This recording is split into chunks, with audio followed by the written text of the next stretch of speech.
All right, friends. So today we're going to talk about national figures, symbols, and monuments. And like I said before, we're going to focus on symbols and figures and monuments here in Nebraska or in the United States, which is what national means. We're going to go through some vocab. National is relating to a nation. So it's the nation, the country. Your nation is the country that you live in. So our nation of us students here in this classroom would be the United States of America. But if a student lives somewhere in, say, Mexico, we're going to say that their nation is Mexico. They're from the Mexico nation. And then Canada is also another example of a nation. Some symbols. All right, so symbols mean that they're an object that represents another object. So examples, you'd think a heart maybe would be example for love. So when you see a heart, especially around Valentine's Day, you think of love. Or you think of the American flag stands for freedom. We also have something like the peace sign, and when people see that, they think of peace.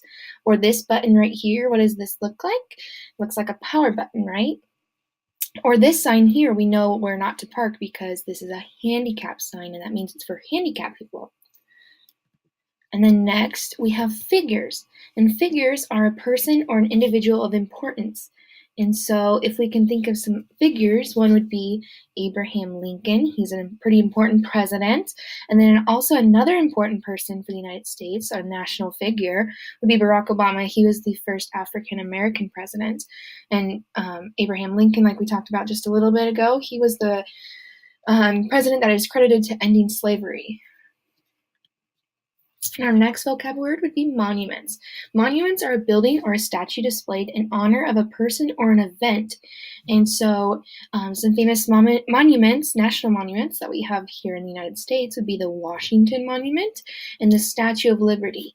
The Washington Monument is for George Washington. He is considered the father of our country. And so in Washington, D.C., we had a Washington Monument put up in his honor. And then also over here, we have the Statue of Liberty. And the Statue of Liberty was actually a gift from France. And it stands at Ellis Island, which is where immigrants used to come to America so that they could have freedom and have the American lifestyle that we treasure here. So that's why it's called the Statue of Liberty, is because it's signifying that they were coming to live in their free lives.